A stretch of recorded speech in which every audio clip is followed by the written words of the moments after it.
guys, welcome back to Plotting in Pyjamas. So today's video is going to be slightly different. We're not going to do a book review today. Today I'm going to do like a book haul. So I went to Comic Con with my boyfriends last Saturday and they've created a writer's corner. So over the years, when I first went, actually it was kind of combined with Artist Alley. So there were like comic books and things like that, but it has since expanded, so now it's got its own little corner. There are a lot of indie authors there, which is great to see. They've all got their own stalls. There's a Forbidden Planet, and a couple publishers will have stalls with different books from their publishing house. So if you've watched my previous videos, or maybe just the one, you'd have known that I've actually reviewed a book from that October one. So in the October one, I picked out The Great Library of Tomorrow, and they had a stall which was really cool actually. They'd set it up as like a library, and with this really fancy desk and all these bookshelves, and we're running a competition where if you bought the book, posted a photo and tagged them online, like on Instagram, you were in the chance for this prize draw. I didn't win, but that's fine. But they also did, if you bought the book there, took the receipt and the book back, they'd give you a free bag. I also ended up getting a free bookmark, and I got to stamp my book, which was amazing, like really cool. And I think I went on in the video about how cool the book looked. It was actually quite funny. So I was talking to one of the indie authors there, and the woman goes, "Oh, I remember you from October, you bought something from me." And I was like, "Oh," and I couldn't remember if it was the only book I bought at the October Comic Con, which in hindsight I believe it was, so it must have been The Great Library of Tomorrow. But yeah, so that was a cool coincidence. Without further ado then, I guess I'll get on to the books. So the first book I've got is called The Elaborations by Sarah Cook. So this one's kind of a thriller, a murder mystery. It's about a psychologist who is engaged to her childhood sweetheart, and yeah, so she's going to solve a bunch of murders. It's set in Victorian England, so I'm actually really looking forward to this one. I've lost my train of thought, I'm sorry. The woman on the stall actually spotted my Criminal Minds t-shirt, because I couldn't find one of the ones I was planning to wear, and Criminal Minds is one of my big fandoms, so I didn't know if people would actually recognize it or not, so I was wearing my Criminal Minds t-shirt, and she pointed it out and we had a chat, and then she mentioned how if I liked Criminal Minds I'd probably like this book of hers, so I'm actually really excited to read it, and hopefully it won't let me down. Keep an eye on the channel for a review. I mean, she even included like some little artwork and some stickers, which was really cool. So I'm looking forward to reading this. I'll read you the blurb so that you have a proper understanding. We all hunger for love. London, 1896. Dr. Mina Monroe is on the edge of a perfect life. Having recently earned a doctorate in psychology and announced her engagement to childhood sweetheart Detective Sergeant Matthew Appleson, Mina is keen to make her mark on the world.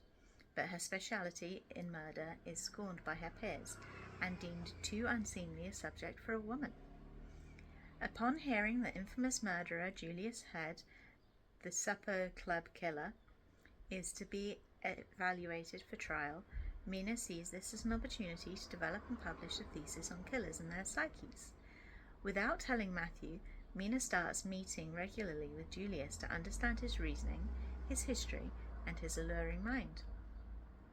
When a brand new killer starts stalking the streets of Soho, the crimes pit pull Mina and Julius together in hopes of solving the case, but their deadly obsession with murder may lead them to darker places. So yeah, I thought that sounded really cool. I'm really excited to read it. It's book 1 in a duet, which I mean, look at the detail that's gone in to like the title and everything. It's really cool. Yeah, I'm gonna be gushing because yeah, even the chapter titles, look at that.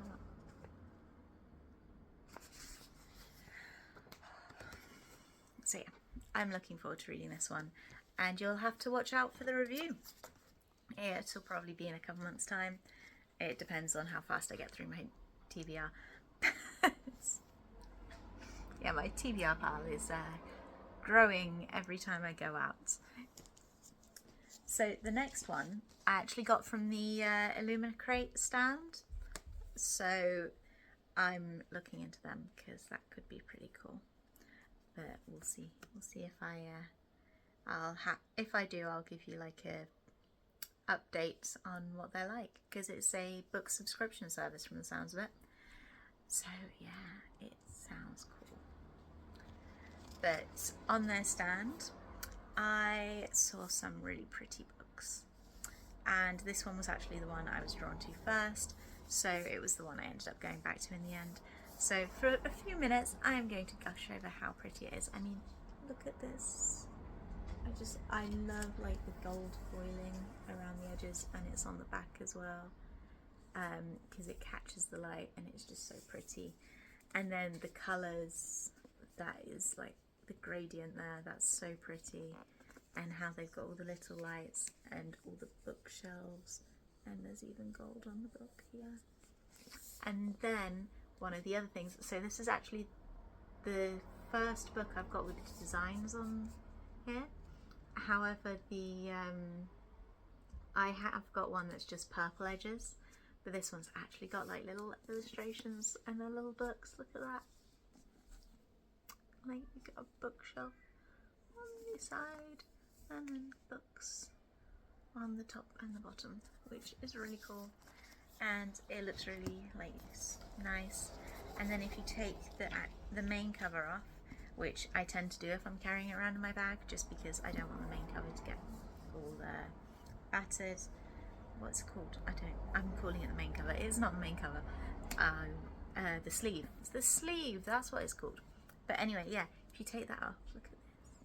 It's so cool. It's so nice. It's not like a full. It's not the same kind of thing, but it is, and it's really cool. And then it's got some illustrations in here as well, which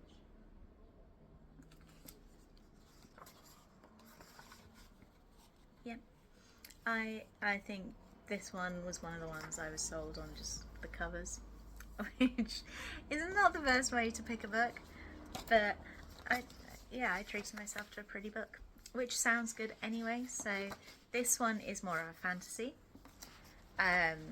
which yeah, it's two of my favourite genres. I've got a thriller and I've got a fantasy. What else could I want? So I will read you the blurb of this one as well. But yeah, on the back it just says the bookshop must have an owner. The blurb for this one is actually on the inside sleeve. So, if you want a story that will change your life, Chiron's bookshop is where you go. For those lucky enough to grace its doors, it's a glimpse into a world of deadly bargains and powerful magical books. For Cassandra Fairfax, it's a reminder of everything she lost when Chiron kicked her out. Is it Chiron or Chiron? Chiron sounds better. And anyway, sorry. Bit of a sidetrack there. Anyway, for Cassandra Fairfax, it's a reminder of everything she lost when Chiron kicked her out and all but shuttered the shop. Since then, she's used her skills in less ethical ways, trading stolen books and magical readings to wealthy playboys looking for power money can't buy. Then Chiron dies. And if Cassandra knows anything, it's this. The bookshop must have an owner. To restore the shop, she'll need the help of Lowell Sharp, a rival bookseller who is everything Cassandra is not, and knows it too. But as she is plunged into a world of unscrupulous collectors, deadly ink magic, and shady societies, a dark force threatens to unravel the bookshops entirely. Which, yeah, that definitely sounds like my kind of thing. So I look forward to reading this one as well. And I was so spoiled for choice, I'm not gonna lie. Every time I went to a new school, I found at least one book I wanted to buy. So I ended up collecting like bookmarks, because when you go, they've usually got a bunch of bookmarks that are just left around. Well, I say left around, they usually hand it out so that you've got their names and the kind of books that they write. So just bear with me a minute. Ah, they're all falling again. So I have this one. So this one was for a series of books that's rooted in Arthurian legends and ancient European mythology, which sounds really cool because I love my history. Historical fiction is something that I will always hold dear to my heart because it's one of the first adultish books I read, should we say. It wasn't like a childish book, but it was recommended to me when I was in year 7, and it was the first book I had read that wasn't like fantasy or a children's book, basically. So yeah, that sounded really cool, so I'm gonna have another look at that. I think book 3 is coming out. She's got book 1 and 2, which, yeah, so I might end up going and buying all 3 and just seeing how it goes. And then there was this one. She had a really pretty book on dragons, like a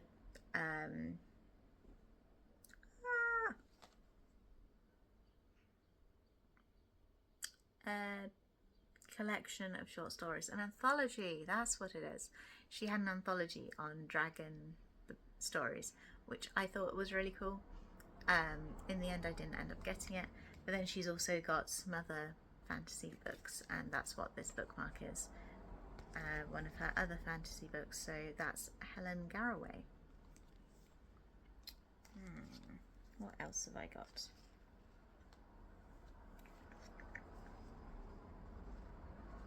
We've got this series here, which again, they look really pretty, very colourful.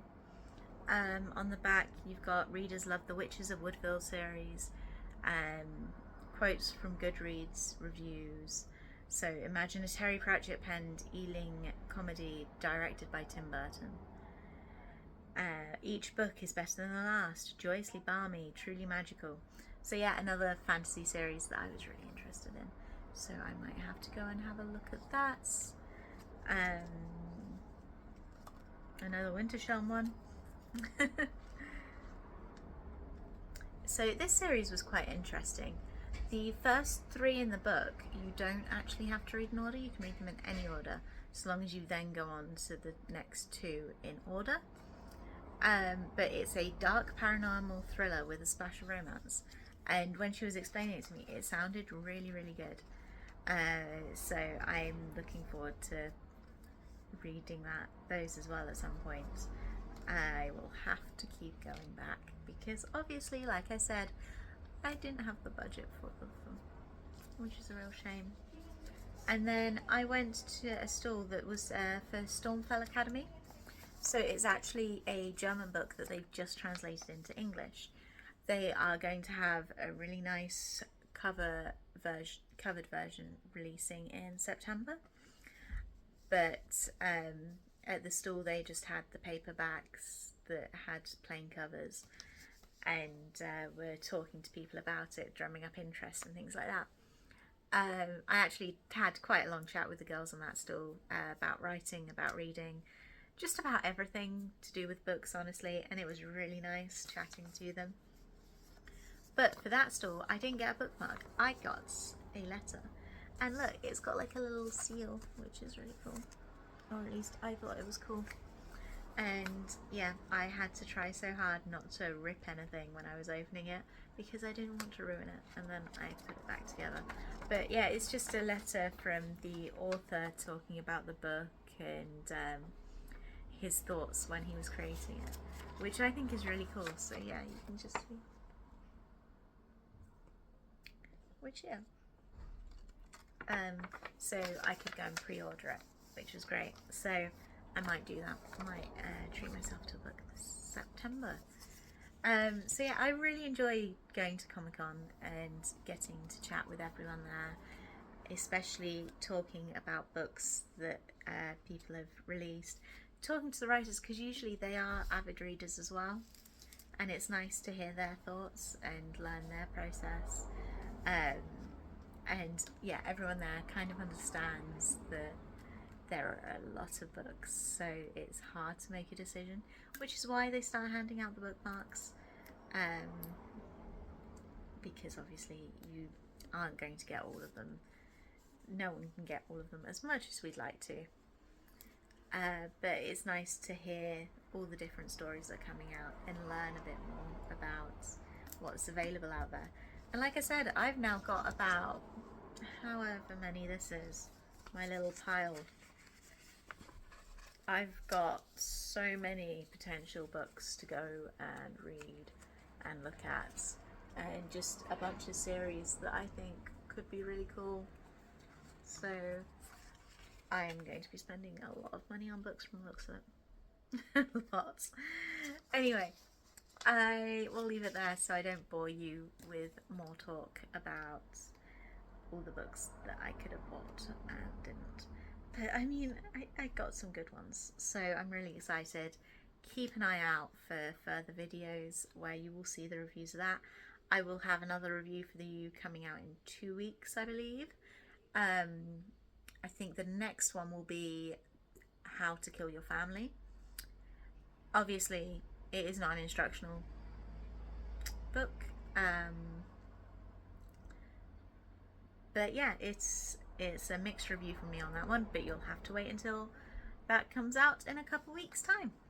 Okay, bye for now.